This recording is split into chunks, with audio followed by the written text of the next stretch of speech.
കണ്ടിരുന്നു. അതായത് ഇതിൽ പറയുന്നത് കെ.സി. വേണുഗോപാൽ കേരളത്തിന്റെ മുഖ്യമന്ത്രിയാവാൻ യോഗ്യനല്ല. എന്ത് യോഗ്യതയാണ് കെ.സി. വേണുഗോപാലിനുള്ളത്?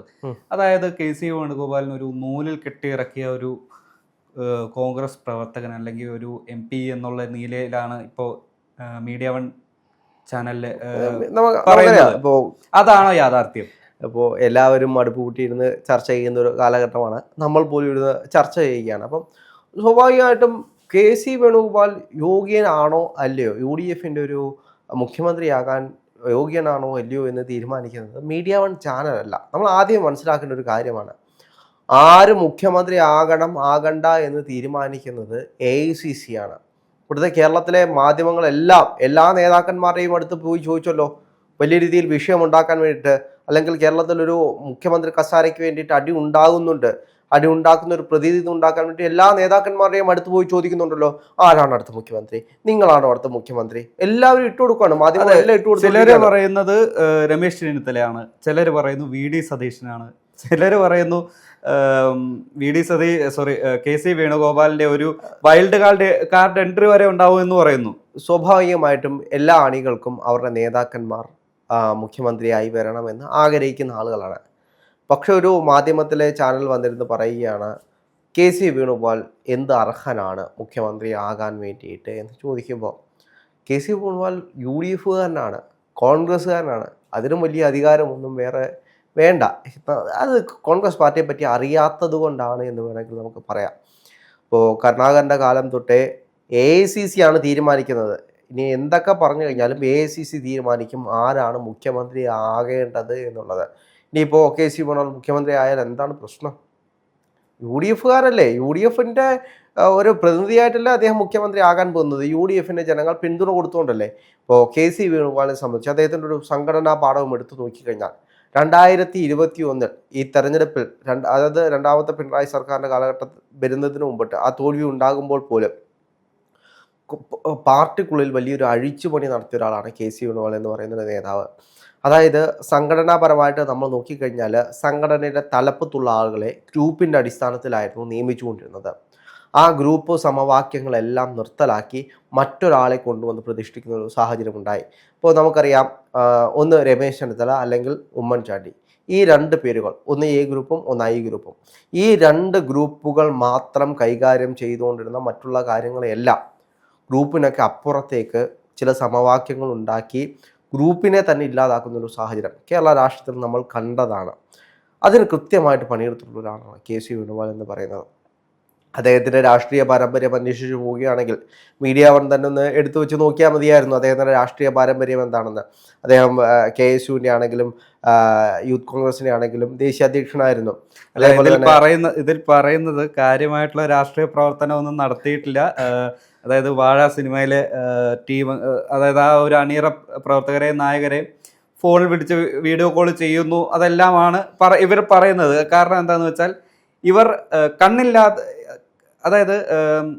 കണ്ണില്ലാതെ ഇത് അറിയാത്ത പോകുന്ന കാര്യങ്ങളുണ്ടാവും. പക്ഷെ കണ്ണടച്ച് മനഃപൂർവ്വം ഇരുട്ടാക്കുന്നവരെ നമുക്കൊന്നും പറയാൻ പറ്റില്ല. സ്വാഭാവികമായിട്ടും ഈ തെരഞ്ഞെടുപ്പിൽ കെ.സി. വേണുഗോപാലും പണിയെടുത്തിട്ടുണ്ട്. കൃത്യമായി അദ്ദേഹം എടുത്തതിൻ്റെ ഒരു കൃത്യമായിട്ടുള്ളൊരു കാര്യമാണ് നമ്മൾ ഈ തെരഞ്ഞെടുപ്പിൽ കണ്ടത്. നമ്മൾ ഈ തെരഞ്ഞെടുപ്പ് ഏറ്റവും കൂടുതൽ ശ്രദ്ധിക്കേണ്ട ഒരു കാര്യം, UDFനെ സംബന്ധിച്ച് എന്തെങ്കിലും മടിയും വഴക്കും ഉണ്ടായിരുന്നു?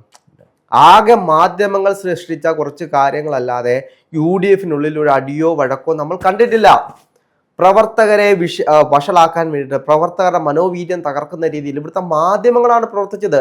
നമ്മൾ കണ്ടതാണ്. K. സുധാകരൻ കെ.സി. വേണുഗോപാലിനോട് ഗുഡ് ബൈ പറഞ്ഞു. ഓക്കെ, ഗുഡ് ബൈ, പാർട്ടി വിടാൻ പോകുന്നു, എന്തെല്ലാം വിഷയങ്ങളായിരുന്നു. വീണ്ടും മത്സരിക്കണമെന്ന് K. സുധാകരൻ വാശി പിടിച്ചെന്ന് കെ.സി. വേണുഗോപാലിനോട് വാശി പിടിച്ചു എന്ന് പറയുന്നു. സ്വാഭാവികമായിട്ടും സുധാകരൻ മത്സരിക്കാൻ ആഗ്രഹമുണ്ടായിരുന്നു. പക്ഷേ AICC ഒരു തീരുമാനമെടുത്തു. കെ.സി. വേണുഗോപാൽ അദ്ദേഹവും കൂടെ ഇരുന്നിട്ടാണ് ആ കമ്മിറ്റി. ഇപ്പോൾ നമുക്കറിയാം, കെ.സി. വേണുഗോപാൽ ഇന്ന് കേരള രാഷ്ട്രീയത്തിലല്ല, ഇന്ത്യൻ രാഷ്ട്രീയത്തിൽ UDFനെ നിയന്ത്രിക്കുന്ന അല്ലെങ്കിൽ കോൺഗ്രസിനെ നിയന്ത്രിക്കുന്ന രണ്ടാമനോ മൂന്നാമനോ നാലാമനോ ആയിട്ട് മാറിയിട്ടുണ്ടെങ്കിൽ അത് അദ്ദേഹത്തിന് മിടുക്കൊണ്ടല്ലേ, അദ്ദേഹത്തിന്റെ കഴിവുകൊണ്ടല്ലേ.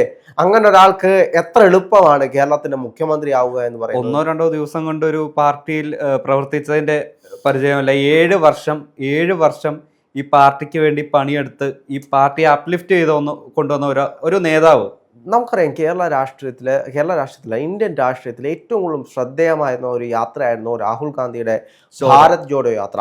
ആ ഭാരത് ജോഡോ യാത്രയുടെ ഐഡിയ ആരുടെയായിരുന്നു? KC വേണുഗോപാലിൻ്റെതായിരുന്നു ഐഡിയ. രാഹുൽ ഗാന്ധി ഇന്ത്യയുടെ അങ്ങേ തലം തൊട്ട് ഇങ്ങേ തലം വരെ നടന്നതിൻ്റെ ഒരു പരിണിത ഫലം കൂടിയാണ് നമ്മൾ ഇന്ന് അനുഭവിക്കുന്നത്. അത് മാത്രമല്ല, അത് അതായത് പ്രവർത്തകരിൽ വീര്യം പകരുക എന്ന് പറയുന്ന ഒരു കാര്യമുണ്ട്. ഈ ത്രിതല പഞ്ചായത്ത് തെരഞ്ഞെടുപ്പിൽ കേരളത്തിൽ നമ്മൾ കണ്ടത് എന്തായിരുന്നു? ഒരു UDF തരംഗമായിരുന്നു. അതെന്തുകൊണ്ടാണ് എന്ന് ആരെങ്കിലും ചിന്തിച്ചിട്ടുണ്ടോ? പിന്നാമ്പുറങ്ങളിലേക്ക് പോയിട്ടില്ല ആരും. അതിന്റെ പിന്നാമ്പുറങ്ങൾ നമ്മൾ എടുത്തു നോക്കിക്കഴിഞ്ഞാൽ സംഘടനാ സംവിധാനത്തിൽ വരുത്തിയ ചില മാറ്റങ്ങളാണ്. അതായത് അടിത്തട്ടിലെ ആരെയാണ് മത്സരിപ്പിക്കേണ്ടത് എന്നുള്ളത് അടിത്തട്ടിൽ തന്നെ തീരുമാനിക്കാനുള്ള സംവിധാനം കൊണ്ടുവന്നു. നേരത്തെ അങ്ങ് മുഖ്യമന്ത്രിയുടെ അടുത്തും ദേശീയ തലത്തിലൊക്കെ പോയിട്ട് ആളുകൾ കൗൺസിലർമാരാവാൻ വേണ്ടി പോയിരുന്ന ഒരു സാഹചര്യം ഉണ്ടായിരുന്നു. ദേശീയ നേതാക്കന്മാരുടെ വാക്കും കേട്ടുണ്ട്. ഇന്നതില്ല. അതാരാണ് ഇല്ലാതാക്കിയത്? KC വേണുഗോപാലിന്റെ കൃത്യമായിട്ടുള്ള ഇടപെടൽ കൊണ്ടാണ് ത്രിതല പഞ്ചായത്ത് തെരഞ്ഞെടുപ്പിൽ ബാക്കിയുള്ള കാര്യങ്ങൾ അത് താഴെ തട്ടിൽ തന്നെ തീരുമാനിച്ചാൽ മതി എന്നുള്ളൊരു തീരുമാനം കൊണ്ടുവരുന്നത്. അതിനെല്ലാം കൃത്യമായിട്ട് ഇടപെട്ടിട്ട് ഒരാളാണ്. അതിൻ്റെയൊക്കെ പരിണിത ഫലമാണ് കഴിഞ്ഞ ത്രിതല പഞ്ചായത്ത് തെരഞ്ഞെടുപ്പിൽ UDFന് ശക്തമായിട്ടൊരു വിജയം ഉണ്ടാവാൻ സാഹചര്യം ഒരുക്കിയത് എന്നൊരു യാഥാർത്ഥ്യമാണ്. കാരണം കഴിഞ്ഞ കാലങ്ങളിലെല്ലാം ഏതെങ്കിലും ഒരുത്തം വന്നിട്ട് മേളിൽ ഇപ്പോൾ നമുക്ക് അറിയാം, ഇപ്പം വെളിയിൽ ഒരുപാട് നേതാക്കന്മാരുണ്ട്, ഒരുപാട് ജനറൽ സെക്രട്ടറിമാരുണ്ട്, ഒരുപാട് സംസ്ഥാന സെക്രട്ടറിമാരുണ്ട്. നേരെ ചെന്ന് ഏതെങ്കിലും സംസ്ഥാന സെക്രട്ടറിയെ കാണുക, അല്ലെങ്കിൽ ഒരു ദേശീയ നേതാവിനെ കാണുക, അയാൾ ഒരു റെക്കമെൻഡേഷൻ പിടിച്ചുകൊണ്ട് വരിക, അവർക്ക് വേണ്ടിയിട്ട് സീറ്റ് കൊടുക്കുന്ന ഒരു സാഹചര്യം ഇന്നതില്ലാതായി. എന്തുകൊണ്ടാണ്? കൃത്യമായിട്ട് വീക്ഷണമുള്ള നേതാക്കന്മാർ വന്നതുകൊണ്ടാണ്. ഇപ്പോൾ KC വേണുഗോപാൽ പണിയൊന്നും എടുത്തില്ല എന്ന് പറയുമ്പോൾ നമ്മൾ ശ്രദ്ധിക്കേണ്ട മറ്റൊരു കാര്യമുണ്ട്. ഇപ്പോൾ ചില നേതാക്കന്മാരുടെ വാക്കുകൾ കൊണ്ട് ഈ മതസമവാക്യങ്ങളുണ്ട്, ജാതി സമവാക്യങ്ങൾ, ഇത് തെറ്റിയ വലിയ വിഷയമാണ്. നമ്മൾ പറയുന്നത് പോലെ അല്ല. ഈ തെരഞ്ഞെടുപ്പിൽ NSS UDFന് വോട്ട് ചെയ്യണമെന്ന് പറഞ്ഞ് പല സ്ഥലങ്ങളിലും അവർ പറയുന്നൊരു സാഹചര്യം ഉണ്ടായി. ഇതൊക്കെ എന്തുകൊണ്ടാണ്? ഇതൊക്കെ ഏതെങ്കിലും ഇപ്പോൾ ഒരു മതത്തിൻ്റെയും ഒരു സഹായവും ഞങ്ങൾക്ക് വേണ്ട എന്ന് ചില നേതാക്കന്മാർ പറഞ്ഞു കഴിഞ്ഞാലൊന്നും ഈ സംവിധാനം മുന്നോട്ട് കൊണ്ടുപോകാൻ കഴിയില്ല. ഇനി എന്തൊക്കെ പറഞ്ഞു കഴിഞ്ഞാലും ജാതി സമവാക്യങ്ങളും രാഷ്ട്രീയ സമവാക്യങ്ങളും എല്ലാം നിലനിൽക്കുന്നുണ്ട്. അപ്പോൾ അങ്ങനെ നിലനിൽക്കുന്ന ഒരു സാഹചര്യത്തിൽ നമ്മൾ മനസ്സിലാക്കേണ്ട ഒരു കാര്യം എന്ന് പറയുന്നത്, KC വേണുഗോപാലിനെ പോലൊരു നേതാവ് താഴെ തട്ടിലേക്ക് പോയി, അല്ലെങ്കിൽ NSSനെ ആണെങ്കിലും അദ്ദേഹത്തിന് NSSുമായിട്ടുള്ള ബന്ധം അത്ര അടുത്ത ബന്ധമാണ്. ഇപ്പോൾ എത്രയെല്ലാം വിള്ളൽ വീഴ്ത്താനുള്ള ശ്രമങ്ങൾ നടത്തുമ്പോഴാണെങ്കിൽ പോലും ഈ സംഘടനയെല്ലാം അടുപ്പിക്കാൻ വിട്ട്, എനിക്ക് തോന്നുന്നു അവസാനമായിട്ട് സംഘടിപ്പിച്ച രാഹുൽ ഗാന്ധി കൊല്ലത്ത് വന്ന് നടത്തിയ ശിവഗിരിയുമായി നടത്തിയൊരു പരിപാടി ഉണ്ടായിരുന്നു. ഗാന്ധിജിയും ഗുരുവും കൂടെ കാണുന്നൊരു ദിവസമുണ്ട്. ആ ചരിത്ര മുഹൂർത്തത്തെ വളരെ ഭംഗിയായിട്ട് SNDPയെ കൂടെ ഉപയോഗിച്ചുകൊണ്ട് നടത്തിയൊരു പരിപാടി. ഇതൊക്കെ ജാതി സമവാക്യത്തിൻ്റെ ഒരു അടിസ്ഥാനമാണ്. അവിടെ ഇപ്പോൾ KC വേണുഗോപാലിനെ പോലുള്ള ആളുകൾ കിട്ടുന്നൊരു സ്വീകാര്യത എന്ന് പറയുന്നത് നമ്മൾ എടുത്തു പറയേണ്ട കാര്യമാണ്. അപ്പോൾ ഇത്തരത്തിലുള്ള ഒരുപാട് കാര്യങ്ങളുണ്ട്. രാഷ്ട്രീയപരമായിട്ടാണെങ്കിൽ പോലും ക്രൈസ്തവ സംഘടനകൾ, ഈ ക്രൈസ്തവ സംഘടനകളുമായിട്ടുള്ള അടുപ്പമാണെങ്കിൽ പോലും, ഇപ്പോൾ നമ്മൾക്കറിയാം നേഴ്സുമാരുടെ വിഷയം, കന്യാസ്ത്രീകളെ ഉപദ്രവിക്കുന്ന ഒരു വിഷയം, ഇതിനെല്ലാം കൃത്യമായി ചെന്ന് ഇടപെട്ട് കണ്ട് സംസാരിച്ചിട്ടുള്ള ഒരാളാണ്. ഈ മെത്രാന്മാരുമായിട്ടുള്ള കൃത്യമായിട്ട് അടുപ്പമുള്ള ഒരു വ്യക്തിയാണ് KC വേണുഗോപാൽ എന്ന് പറയുന്നത്. കാരണം മാത്രമല്ല, ഈ ഇപ്പോൾ ലാസ്റ്റ് വന്ന FCRA ഭേദഗതി അതിൽ കൃത്യമായ ഇടപെടൽ KC വേണുഗോപാൽ നടത്തിയിട്ടുണ്ട്. ഇതിന്റെ പ്രധാനപ്പെട്ട വിഷയം എന്ന് പറയുന്നത്, ഇത് അവരെ കണ്ട് സംസാരിച്ച്, അതായത് മതനേതാക്കന്മാരെ കണ്ട് സംസാരിച്ച് അതിന് കൃത്യമായിട്ട് അവർക്കൊരു നിർദ്ദേശം അല്ലെങ്കിൽ അവർക്കൊരു സമാധാനം കൊടുത്തു കഴിഞ്ഞാൽ തീരാവുന്ന വിഷയമുള്ളൂ. ഞങ്ങൾക്ക് ആരും വേണ്ട എന്ന് പറഞ്ഞു കഴിഞ്ഞാലൊന്നും വോട്ട് കിട്ടില്ല. വോട്ട് ബാങ്കുകൾ തെരഞ്ഞെടുപ്പാണ്. തെരഞ്ഞെടുപ്പിൽ എങ്ങനെയെങ്കിലും വിജയിപ്പിക്കുക. അത് ജാതി സമവാക്യങ്ങൾ കൃത്യമായിട്ടുണ്ട്. ഇനി കേരളത്തിൽ ജാതി സമവാക്യം ഇല്ല എന്ന് പറഞ്ഞു കഴിഞ്ഞാൽ ഇവിടെ ജാതി മുൻനിർത്തി സീറ്റ് കൊടുക്കുന്ന ഒരു സംഘടനയല്ലേ UDF ആണെങ്കിലും LDF ആണെങ്കിലും BJP ആണെങ്കിലും. എന്തുകൊണ്ടാണ് ഹിന്ദു ഭൂരിപക്ഷമുള്ള സ്ഥലങ്ങളിൽ ഹിന്ദു നേതാക്കന്മാരെ മത്സരിപ്പിക്കുന്നത്, മുസ്ലിം ഭൂരിപക്ഷമുള്ളിടത്ത് മുസ്ലിം നേതാക്കന്മാരെ മത്സരിപ്പിക്കുന്നത്? എന്തുകൊണ്ടാണ്? ജാതി സമവാക്യങ്ങൾ നിലനിൽക്കുന്നത് കൊണ്ടാണ്. ഈ തെരഞ്ഞെടുപ്പിൽ ഏറ്റവും കൂടുതലും ശ്രദ്ധേയമായിട്ടുള്ള മറ്റൊരു കാര്യം, ന്യൂനപക്ഷ വോട്ടുകൾ ഏകീകരിച്ചിട്ടുണ്ട് എന്ന് പറയുന്ന ഒരു സാഹചര്യമാണ്. അത് എന്തുകൊണ്ട് നടന്നു? അത് അത്രയും സമുദായങ്ങളെ ചേർത്ത് പിടിക്കാനുള്ള ഒരു മുന്നണി സമുദായങ്ങളും കാര്യങ്ങളും എല്ലാം KC വേണുഗോപാൽ നേരിട്ട് ചെയ്തിട്ടുണ്ട്. അത് തന്നെയാണ് ഇപ്പോൾ കഴിഞ്ഞ കാലങ്ങളിലെല്ലാം. അതായത് അതിനു മുന്നേ ഉള്ള തെരഞ്ഞെടുപ്പ്, 2016 തെരഞ്ഞെടുപ്പ് നമ്മൾ എടുത്ത് പരിശോധിക്കുകയാണെങ്കിൽ ഒരാൾ മുടിയൊക്കെ വെട്ടിയത് ഓർമ്മയുണ്ടായിരുന്നോ? ലതിക സുഭാഷ് കോട്ടയത്ത് ഏറ്റുമാനൂർ. ഒന്ന് ആലോചിച്ച് നോക്കൂ. അതിനു മുമ്പ് അത് കഴിഞ്ഞിട്ടുള്ള ഈ മുന്നണിക്കുള്ളിലെ സീറ്റുമായി ബന്ധപ്പെട്ട വിഷയങ്ങളാണെങ്കിൽ പോലും ഈ തെരഞ്ഞെടുപ്പിൽ ഒരു വിഷയവും സംഭവിക്കാതെ ഈ മുന്നണികളെ എല്ലാം ഒരുമിച്ച് കൊണ്ടുപോകാൻ കേരളത്തിൽ കഴിഞ്ഞിട്ടുണ്ടെങ്കിൽ അത് KC വേണുഗോപാലിനെ പോലുള്ള കഴിവുള്ള നേതാക്കന്മാരുണ്ടായത് കൊണ്ടാണ്. ഇതിൽ തന്നെ മറ്റൊരു ശ്രദ്ധിക്കേണ്ട കാര്യം എന്താണെന്ന് വെച്ചാൽ ഈ മുന്നണികൾക്ക് ഏറ്റവും കൂടുതൽ വെല്ലുവിളി വരുത്തുന്ന ഒരു സംഭവം എന്താണെന്ന് വെച്ചാൽ ആ മുന്നണിയിൽ നിന്ന് തെറ്റി വിമതരായിട്ട് സ്ഥാനാർത്ഥികൾ ഉണ്ടാവുമല്ലോ. അതായത് CPM പോയിട്ടുണ്ട്, BJP സീറ്റ് കിട്ടാതെ തർക്കത്തിൽ കൊണ്ടുപോയിട്ടുണ്ട്. പക്ഷേ UDF ഒരു വിമതനെ നമുക്ക് ചൂണ്ടിക്കാണിക്കാൻ കഴിയില്ല.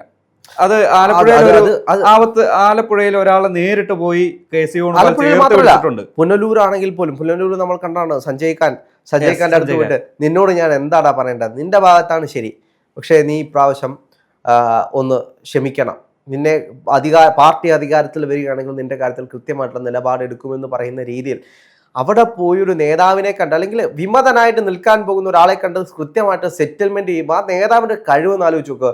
ഒരു UDF എവിടെയായിരുന്നു അതേസമയം പക്ഷേ ഈ TK ഗോവിന്ദൻ കണ്ണൂര് കുഞ്ഞികൃഷ്ണൻ, TK ഗോവിന്ദൻ, നമുക്ക് കൊട്ടാരക്കരയിലേക്ക് ഐഷ പോറ്റി, എത്ര പേരാണ്, G സുധാകരൻ, ഒറ്റപ്പാലത്ത് PK ശശി, എത്ര നേതാക്കന്മാരാണ്. പക്ഷെ അവരെല്ലാം UDF ചേർത്ത് പിടിച്ചത് KC വേണുഗോപാലിന്റെ ഒരു സർജിക്കൽ സ്ട്രൈക്കാണ്. സംഘടനാ സംവിധാനമാണ്.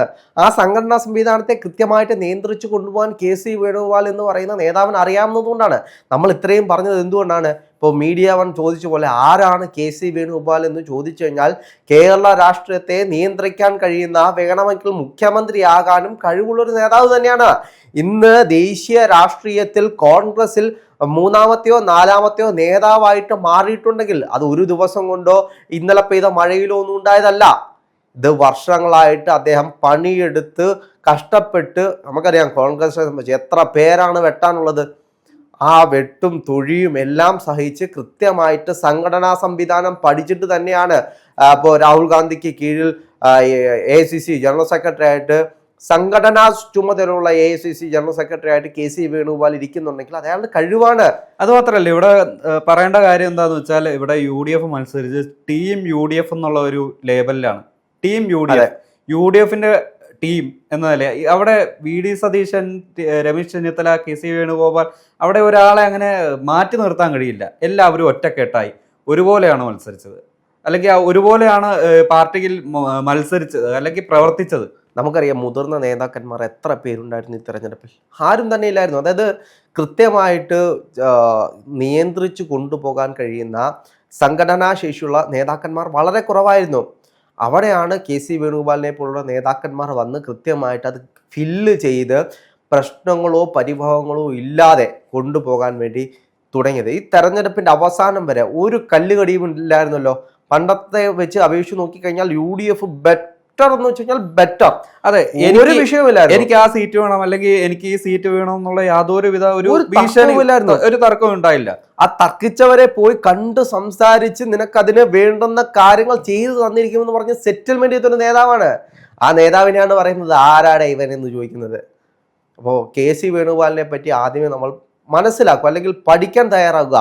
ദേശീയ രാഷ്ട്രീയത്തിൽ മൂന്നാമത്തെയോ നാലാമത്തെയോ നേതാവായിട്ടുണ്ടെങ്കിൽ അദ്ദേഹത്തിന്റെ എന്തെളുപ്പമാണ് കേരളത്തിൽ അധികാരത്തിൽ വരാൻ. പാർട്ടി കോൺഗ്രസ് ആണ്, വേണമെങ്കിൽ മുഖ്യമന്ത്രിയായിട്ട് KC വേണുഗോപാലും വരാൻ കഴിയാവുന്നതേ ഉള്ളൂ. കാരണം അദ്ദേഹം അത്രയും വലിയ ശക്തമായിട്ടുള്ള നേതാവാണ്, അത്രയും കേപ്പബിൾ ആണ്, കേരളത്തിൽ അറിയപ്പെടുന്ന ഒരു നേതാവ് തന്നെയാണ്. ഇനി എന്തൊക്കെ പറഞ്ഞു കഴിഞ്ഞാൽ ഇപ്പോൾ KC വേണുഗോപാലിന് ഉന്നയിച്ച ഇതുപോലെ ഒരു മീഡിയ വണ്ണിലൊരു ടോക്ക് വന്നല്ലോ. അപ്പോൾ അതിനെ ഉദ്ധരിച്ച് ഒരു ഫേസ്ബുക്ക് പോസ്റ്റ് ഞാൻ വായിക്കാം. അതിൻ്റെ ഒരു പ്രസക്തമായിട്ടുള്ള ഒരു ഭാഗം, അത് നമ്മുടെ എഴുത്തുകാരിയും സോഷ്യൽ മീഡിയ ആക്ടിവിസ്റ്റുമായ സുധാ മേനോനാണ് എഴുതിയത്. അത് ഇപ്രകാരമാണ്: എത്ര പ്രതിസന്ധി ഉണ്ടായാലും വാർത്തകളിൽ നിറയാനായി പാർട്ടിയെയും പാർട്ടി പ്രവർത്തകരെയും തള്ളിപ്പറയാത്തതും നിങ്ങൾക്ക് അദ്ദേഹത്തിൻ്റെ അയോഗ്യതയാകാം. അത് അയോഗ്യതയാണെങ്കിൽ ആ അയോഗ്യതയോട് കൂടിയ KCയെയാണ് സാധാരണ പ്രവർത്തകരായ ഞങ്ങൾക്കിഷ്ടമെന്നും പറഞ്ഞാണ് ഈ സുധ ഫേസ്ബുക്ക് പോസ്റ്റ് അവസാനിപ്പിക്കുന്നത്. സ്വാഭാവികമായിട്ടും അത് തന്നെയാണ് കേരളത്തിലെ ജനങ്ങളെ സംബന്ധിച്ച്. ഇപ്പോൾ KC വേണുഗോപാലിൻ്റെ അയോഗ്യത പ്രഖ്യാപിക്കുകയാണെങ്കിൽ അയാളുടെ അയോഗ്യത എന്താണ് എന്ന് കേരളത്തിലെ രാഷ്ട്രീയം കാണുന്ന എല്ലാവർക്കും അറിയാം. അദ്ദേഹത്തിന് അയോഗ്യത പ്രഖ്യാപിക്കാൻ വേണ്ടിയിട്ട് അങ്ങനെയുള്ള ഒരു കാര്യങ്ങളുമില്ല. കാരണം അദ്ദേഹം കേരള രാഷ്ട്രീയത്തിലെ അല്ലെങ്കിൽ ദേശീയ രാഷ്ട്രീയത്തിലെ അറിയപ്പെടുന്ന ഒരു നേതാവ് തന്നെയാണ്. ഈ കാലയളവിൽ മുഴുവൻ കോൺഗ്രസിനെ ഒന്നായിട്ട് കൊണ്ടുപോകാൻ വേണ്ടി പരിശ്രമിച്ചൊരു നേതാവ് കൂടിയാണ്. അപ്പോൾ അദ്ദേഹം മുഖ്യമന്ത്രി ആകണ്ട എന്ന് ഒരു കൂട്ടം ആളുകൾ ഇന്ന് തീരുമാനിച്ചിറങ്ങിയിട്ടുണ്ടെങ്കിൽ, അതായത് വോട്ട് പെട്ടിയിലായി കഴിയുമ്പോൾ അദ്ദേഹം ഇനി ഈ കേരള രാഷ്ട്രീയത്തിൽ വേണ്ട, ഇതിൻ്റെ വിജയത്തിൻ്റെ ഒരു പങ്കും അദ്ദേഹത്തിന് ഇല്ല എന്ന് പറഞ്ഞ് ചിലർ വരികയാണെങ്കിൽ അതിന് കൃത്യമായിട്ട് മറുപടി കോൺഗ്രസ് തന്നെ കൊടുക്കുന്നതായിരിക്കും.